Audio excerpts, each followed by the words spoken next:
Bonjour à tous et bienvenue dans un nouvel épisode du podcast Oser être soi. Aujourd'hui, j'ai le plaisir de revenir sur un épisode en solo pour parler du rêve australien, mythe ou réalité. Ça fait un peu plus de 8 mois maintenant que je suis en Australie, où j'ai eu l'occasion de découvrir différentes villes, de bouger un petit peu partout aux quatre coins de l'Australie, sauf au niveau de la partie ouest du pays, que je n'aurai pas le temps de faire malheureusement, même si ça a l'air magnifique. Et ça fait 1 an et demi que je suis partie à l'étranger. D'abord, je suis partie en octobre 2024 en Nouvelle-Zélande, où j'ai eu l'occasion d'y rester pendant 1 an, un petit peu moins d'1 an, mais globalement 1 an. J'ai pu acheter un van et puis parcourir un petit peu ce pays et faire des randonnées, etc. D'ailleurs, j'ai fait un épisode sur le bilan de cette année en Nouvelle-Zélande, si jamais il y en a que ça intéresse. Et aujourd'hui, j'avais envie de vraiment faire un épisode centré sur l'Australie et sur ce que je pense aujourd'hui du PVT en Australie, de la différence entre ce qu'on pourrait nous vendre sur les réseaux sociaux et la réalité, qui est parfois bien différente. Et j'avais envie de parler sans langue de bois de mon expérience, des apprentissages que j'en retiens, et puis pour essayer d'apporter un regard un petit peu plus réaliste sur ce que peut apporter un PVT en Australie. N'hésite pas à me laisser un petit commentaire et 5 étoiles sur Spotify ou sur toute plateforme d'écoute sur laquelle tu écoutes ce podcast. Et puis, c'est parti. Le premier point que j'ai envie d'aborder dans cet épisode, c'est déjà de parler du fait que l'Australie est vendue comme le pays de tous les possibles, où il est facile de devenir riche, entre gros guillemets. En tout cas, il est facile de gagner beaucoup d'argent et un pays où toutes les opportunités sont possibles. Alors j'ai envie de dire oui et non. C'est-à-dire que sur les réseaux sociaux, TikTok, Instagram, l'idée que l'Australie est un pays où on peut faire fortune facilement, c'est une idée qui fuse de tous les côtés. Soi-disant en Australie, il est très facile de s'enrichir facilement et rapidement.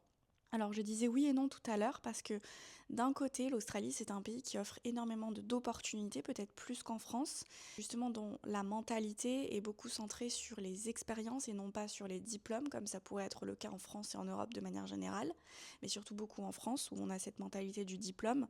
Ici en Australie, si tu veux démarrer un nouveau métier, si tu veux te lancer dans un nouveau domaine, dans une nouvelle expertise, tu peux tout à fait recommencer de zéro. Ça ne veut pas dire que ça sera facile, mais je veux dire, c'est beaucoup, l'expérience est beaucoup plus valorisée.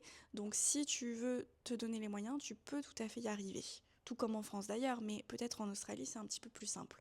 Par contre, là où c'est, à mon avis, totalement faux, c'est de dire qu'il est très facile de s'enrichir en Australie. Alors ça pour moi c'est un gros mythe puisque en Australie, si tu comptes venir en Australie dans les prochains mois qui suivent ou les prochaines semaines, ou si tu as ce projet de venir un jour en Australie, ne t'attends pas à gagner 10 000 euros par mois en un claquement de doigts. Déjà, il faut savoir que dans la vie de manière générale, s'attendre à gagner de l'argent facilement en un claquement de doigts, déjà c'est, selon moi, hein, ce n'est pas possible, c'est-à-dire que dans la vie, tout demande effort, sacrifice, contrainte, des opportunités à saisir, mais aussi beaucoup, beaucoup, beaucoup de travail.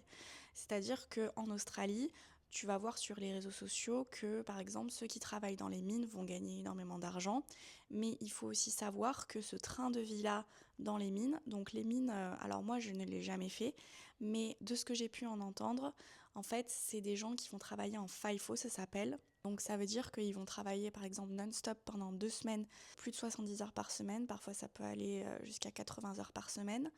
Et ensuite, ils auront une semaine complète off et ainsi de suite. Donc ce sont des rythmes qui sont très intenses, où il faut charbonner. C'est un travail souvent qui est très physique, qui demande énormément de ressources, où souvent ce sont des gens qui travaillent sous la chaleur, à 40 degrés. Enfin voilà, ce sont des conditions qui sont très très difficiles. Et par contre, comme ils font des semaines à 80 heures, forcément le salaire va suivre et ils vont gagner beaucoup d'argent. Mais il faut savoir que cet argent a un prix mental, a un prix sur l'hygiène de vie, a un prix sur la santé physique, mentale. Et donc voilà, c'est ça le message que j'ai envie de faire passer, c'est que oui, il y a des personnes qui gagnent énormément d'argent en Australie, mais à quel prix ?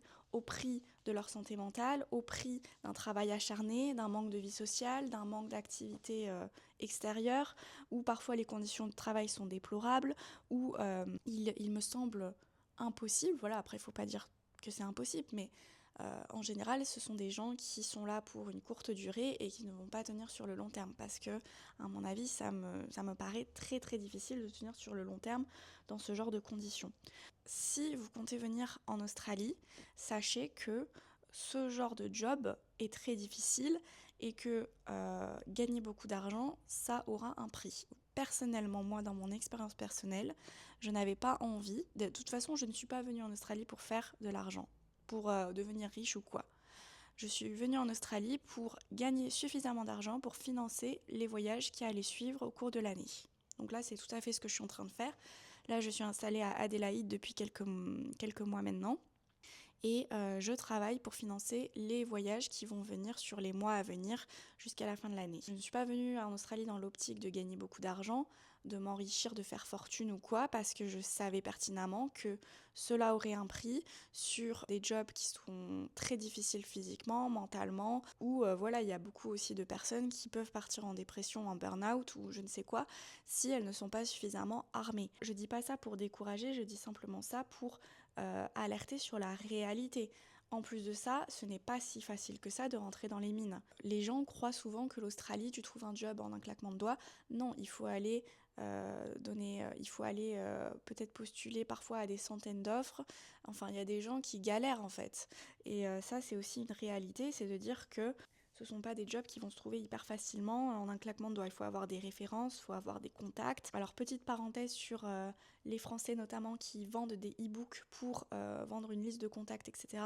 Ça, c'est inadmissible. On est bien d'accord, n'achetez pas ce genre d'e-book. Les contacts, si vous n'en avez pas, eh bien, vous demandez, c'est du bouche à oreille, vous postulez, vous lâchez rien si jamais c'est vraiment votre objectif, mais surtout n'achetez pas des e-books à 50 € pour acheter des listes de contacts. Ça, c'est surtout les Français qui font ça, on va en parler tout à l'heure, mais ça, ne le faites pas. Donc pour donner une idée de mon salaire à moi, je travaille dans un café et un restaurant, je cumule 2 travails.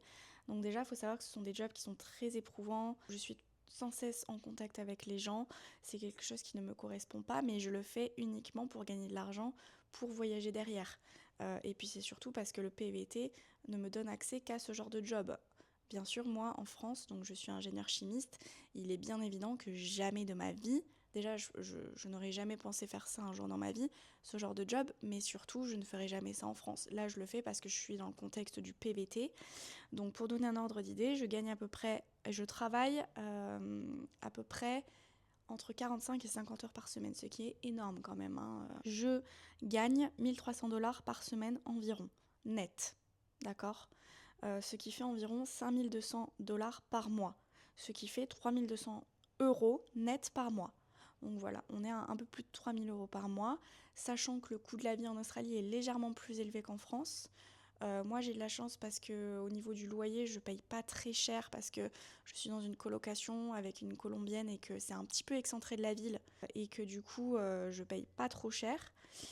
Mais voilà, on est sur un salaire correct, mais ça me permet pas non plus de faire des folies. Ça me permet d'économiser environ 1000 € par mois. D'accord, voilà, c'est à peu près ça la réalité du terrain pour moi. Sauf que forcément, tout ça a un prix, c'est-à-dire que là, il me reste environ 1 mois et demi de travail dans ces jobs, et clairement, je sais même pas si je vais réussir à tenir parce que ce sont des jobs qui sont très peu valorisés. Alors déjà ça aussi, il faut aussi prendre en compte que ça fait maintenant 1 an et demi que je voyage et que je fais ce genre de boulot et que vraiment là je suis arrivée à saturation.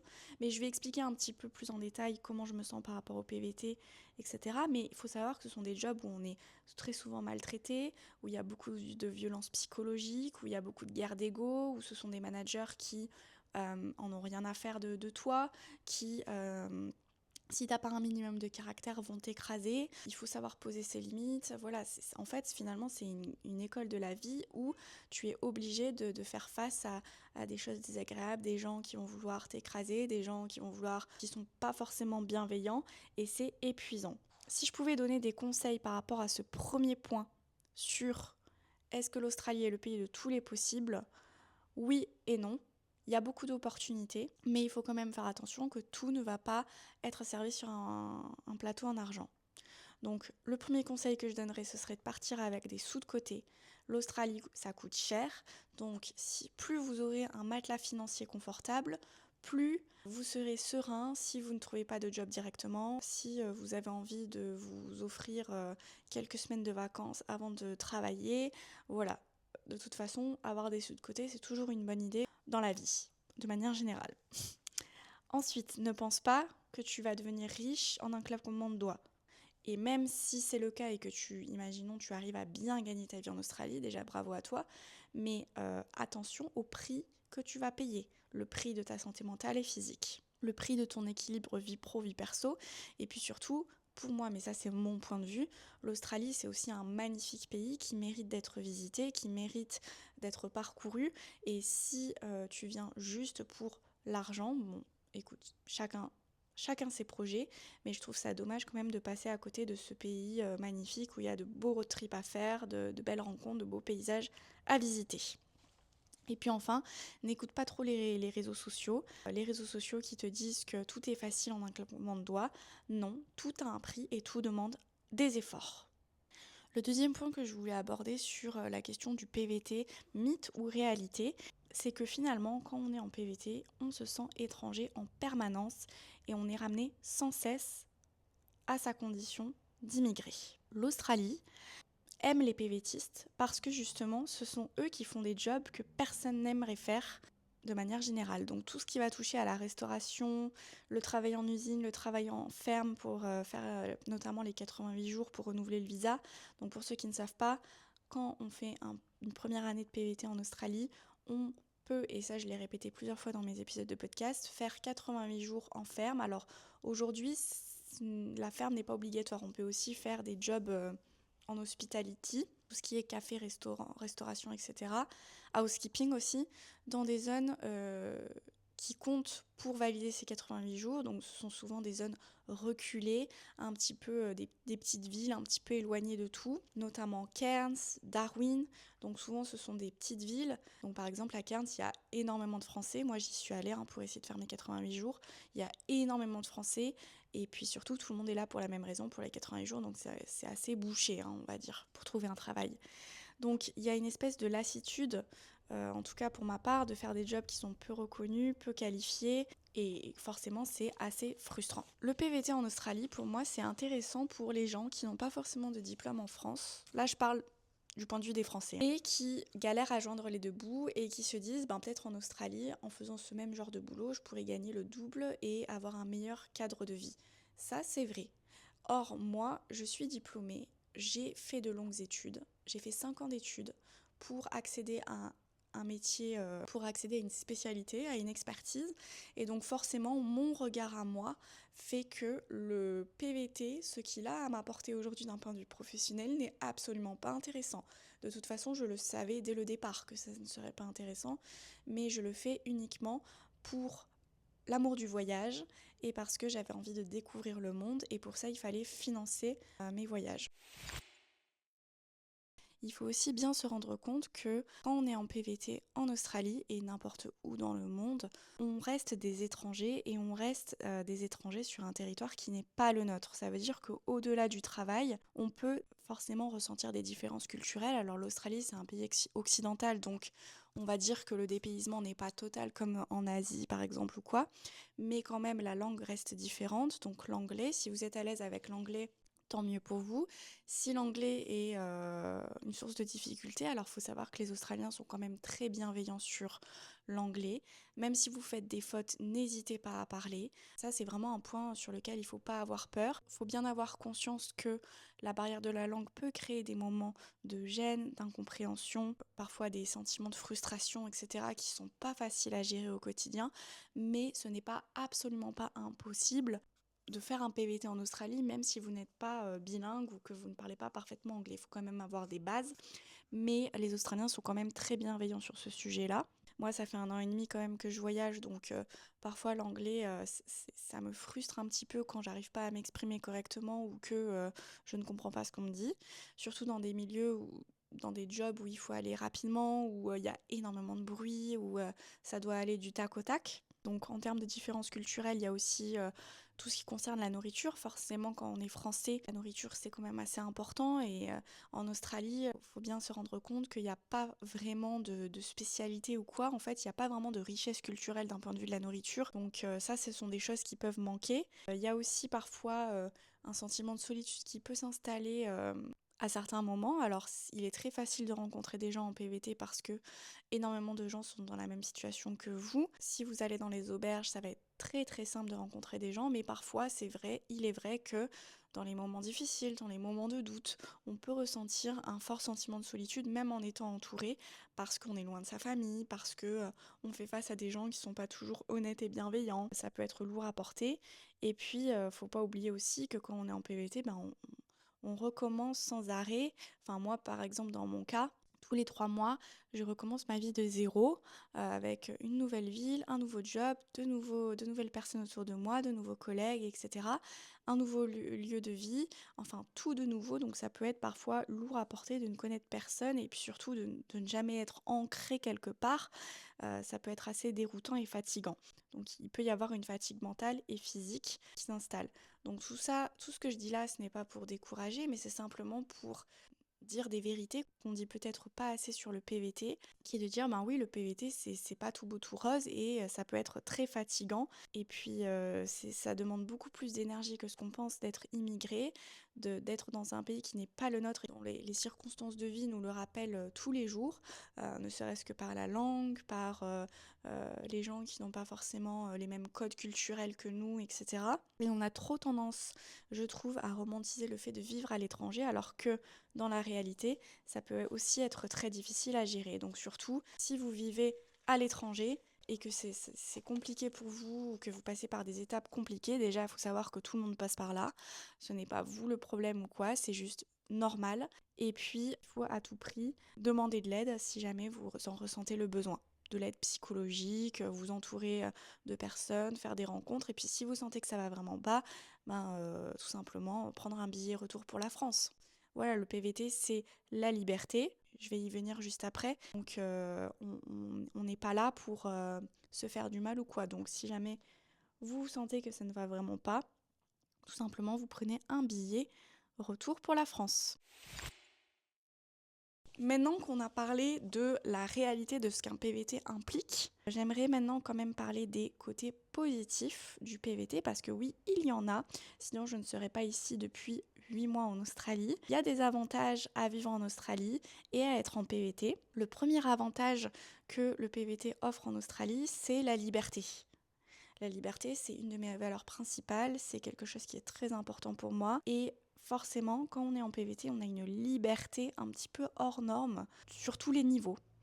Que ce soit dans le milieu professionnel, si tu veux changer de job, tu peux sans problème. Donc pour rappel, le PVT, c'est vraiment permis vacances-travail. Donc tu peux travailler, alors c'est juste que tu peux pas travailler plus de 6 mois pour le même employeur, mais tu peux tout à fait travailler 2 mois, puis prendre des vacances, puis retrouver un autre job. Le PVT offre une flexibilité hors norme dans la vie.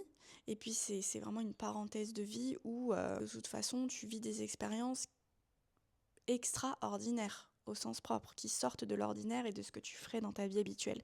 Surtout, il est très important de ne pas rester dans une situation qui te ronge ou un job dans lequel tu te sens pas bien. Voilà, c'est ce que je disais un petit peu au début, c'est que c'est bien de gagner de l'argent, mais il faut quand même savoir se respecter, poser ses limites. Et de toute façon, en tout cas moi, ça a été le cas pour moi, j'ai été confrontée à des gens qui ne comprennent pas les limites que j'ai pu mettre, qui ont essayé de m'écraser, qui ont fait preuve de malveillance tout simplement. Donc ne jamais rester dans une situation qui ne nous convient pas. Le PVT est justement fait pour ça, pour partir si ça ne nous convient pas. Parfois, il faut savoir persévérer, même s'il y a des difficultés, mais il faut aussi savoir dire stop si la situation devient trop inconfortable, trop néfaste pour soi-même. Grâce à cette liberté, tu peux partir en voyage, si tu en as envie, quitter ton job du jour au lendemain et puis partir. Le PVT, pour moi, ce n'est pas juste faire de l'argent et travailler, c'est aussi visiter le pays, partir en vacances, louer un 4x4 et partir avec des amis, voir des paysages incroyables et se faire des souvenirs pour la vie. Ensuite, un autre avantage qu'offre le PVT en Australie, c'est le lifestyle australien. Le cadre de vie que l'Australie offre est, je trouve, beaucoup plus chill et relax qu'en France. C'est sûr qu'en PVT, on est obligé de faire des jobs qui sont peu qualifiés et ça peut être très fatigant. Mais d'un autre côté, l'équilibre vie pro, vie perso est très valorisé en Australie. Souvent, les gens finissent le travail assez tôt pour faire une activité l'après-midi, profiter des enfants pour ceux qui en ont. Le sport a aussi une très grande place. Donc il n'est pas rare de voir par exemple à 6h voire même 5h du matin des gens courir, des gens faire du sport, etc. C'est un lifestyle qui est assez sain. Alors attention aux injonctions. Du coup, en contrepartie, c'est-à-dire que on peut facilement essayer de rentrer dans l'archétype de la fit girl. Il ne faut pas tomber non plus dans l'extrême opposé où le sport est une drogue et où ça en devient une injonction.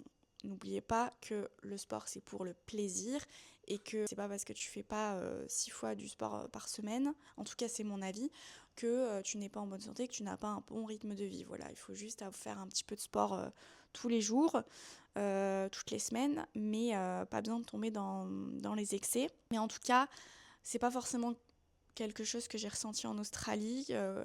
C'est pas une injonction que j'ai ressentie en Australie, c'est juste un constat de voir que les gens sont très axés sur leur santé. Il y a beaucoup de produits protéinés, notamment dans les supermarchés. Voilà, tout est un petit peu pensé pour les gens qui ont envie d'avoir une bonne hygiène de vie. Donc ça, c'est super. Et puis voilà, les Australiens se lèvent très tôt, mais aussi se couchent très tôt. Tout ferme très tôt. Voilà, si vous voulez aller dans un café, je sais pas, à 5h de l'après-midi, n'essayez même pas parce que tout sera fermé. Donc voilà, moi personnellement, ça me convient tout à fait ce rythme de vie. Se lever tôt, se coucher tôt. Bon, même si je travaille en restauration, donc je me couche tard, mais pour un Australien lambda, ce rythme de là, moi, me convient tout à fait. Ça convient pas forcément à tout le monde, mais en tout cas, moi, ça me convient. Ensuite, un autre avantage du PVT, c'est que tu sors en permanence de ta zone de confort et tu apprends énormément sur toi-même. Tu développes ta confiance en toi, ta résilience, ta capacité d'adaptation, ta gratitude pour les petits plaisirs. Voilà, dès que forcément quand tu voyages et que tu passes ton temps en auberge de jeunesse, dès que tu prends un Airbnb ou un hôtel, c'est le confort absolu, c'est le plaisir suprême. Tu développes ton courage, tu dois prendre des décisions très rapidement, puisque tout change très très vite. J'ai l'impression, moi personnellement, d'avoir vécu 1000 vies en quelques mois, en Australie mais aussi en Nouvelle-Zélande. Parce que voilà, tout va dépendre des opportunités que tu arrives à saisir, parce que tu peux changer de ville du jour au lendemain si tu ne te sens pas bien. Bon, attention à ne pas prendre de décision sur un coup de tête, quoique tu pourrais très bien. Moi, c'est pas ma fonction de fonctionner. Tout change très vite. Ça aussi, c'est une contrepartie, hein, c'est qu'en termes de stabilité, il y en a pas vraiment, quoi. C'est-à-dire que, par exemple, moi, pour donner un exemple, je me suis installée à Adélaïde. J'ai réussi à trouver un logement et un travail. Et comme dans mon travail, c'est un petit peu compliqué parfois, mentalement, etc., à chaque fois, je me dis, mais à tout moment, je pars et à tout moment, je change de situation. Donc voilà, il faut savoir s'adapter très rapidement. Le PVT, de manière générale, c'est aussi un moment où on fait beaucoup de rencontres, où justement, il est plus facile de nouer des liens d'amitié forts parce que tu vis des expériences qui sont très, très marquantes, très fortes émotionnellement, très intenses, parce que tout change vite, et donc tu peux nouer plus facilement des liens d'amitié avec des gens qui vivent la même chose que toi. Donc finalement, en conclusion de cet épisode, et pour clarifier un petit peu le message que j'avais envie de faire passer à travers cet épisode de podcast sur le PVT en Australie, l'idée c'est pas du tout de te décourager si tu as envie de partir en PVT. Au contraire, c'est une expérience que je recommande à tout le monde. En revanche, il y a des réalités et des choses qu'il faut bien savoir pour arriver avec une certaine lucidité et éviter toute forme de désillusion qui peuvent être parfois brutales.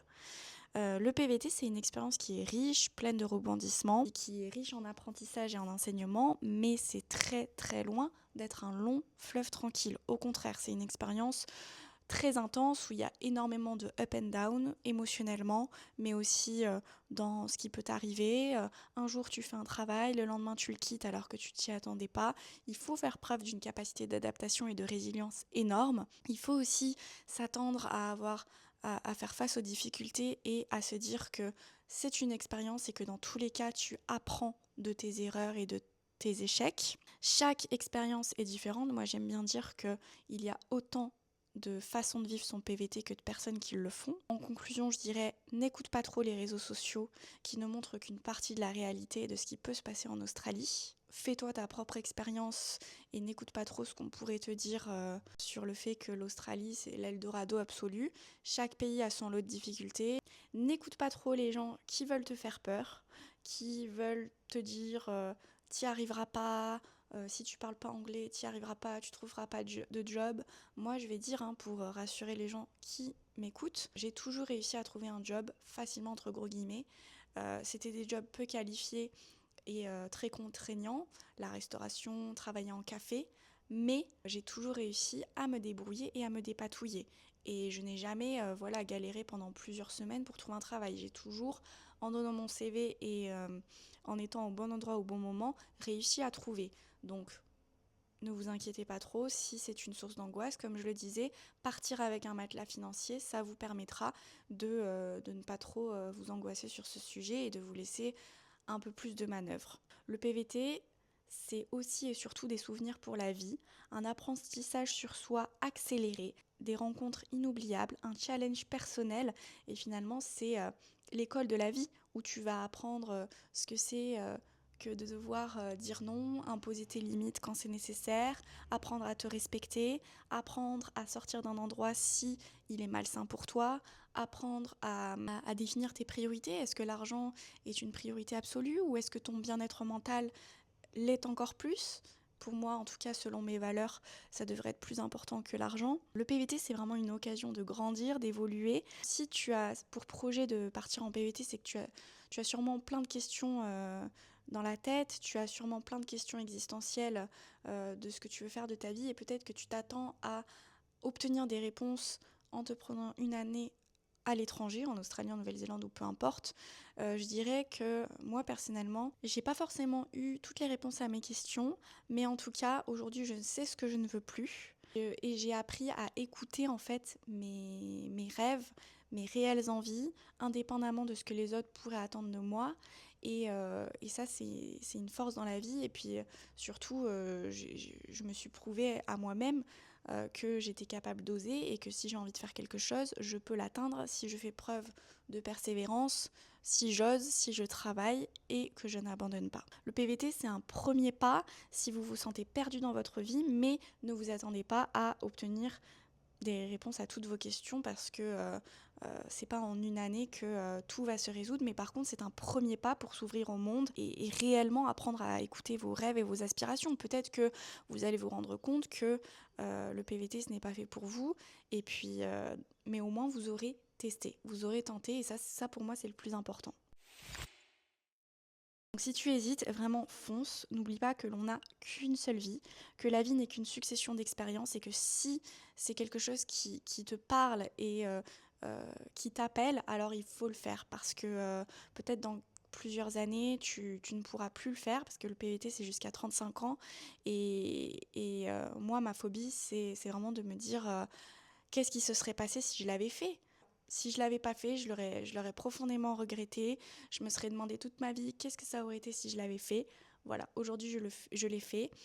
J'ai une opinion assez tranchée sur l'Australie. L'Australie, c'est pas fait pour moi en termes d'avenir professionnel. C'est aussi trop éloigné de ma famille. Je pense que j'aurai un bel avenir en Europe, pas forcément en France, mais en Europe. Et que l'Australie, ça n'a été qu'une parenthèse pour moi. Mais après, il y a des gens qui s'installent pour des années et des années en Australie, qui enchaînent les PVT, puis après qui se lancent dans des études, qui font un sponsorship ou un visa student, et puis qui s'installent définitivement. Moi, par exemple, dans le café où je travaille avec une Suédoise. Là, elle a obtenu récemment sa citoyenneté. Pour ceux qui savent, c'est un parcours du combattant pour obtenir sa citoyenneté. Ça faisait un peu plus de 7 ans qu'elle était en Australie, elle a un enfant, elle s'est installée. C'est aussi un parcours de vie qui est possible, mais moi personnellement, ce n'est pas la voie que j'ai envie d'emprunter. Ce qui est sûr, c'est qu'il ne faut pas vivre sur l'île d'un jour et que si vous avez envie de faire quelque chose, faites-le. Au pire, vous rentrez en France, mais au moins vous l'aurez fait. Et puis un truc très très important que je ne cesserai jamais assez de répéter, c'est que si vous vous sentez mal, vous traversez une période difficiles, n'hésitez pas à vous faire aider. Faire face au challenge que le PVT implique, c'est pas toujours simple. Faut pas croire que c'est toujours facile. Donc si vous avez envie et besoin de parler, déjà n'hésitez pas à m'écrire. Ça me fera très plaisir de parler de ces sujets-là.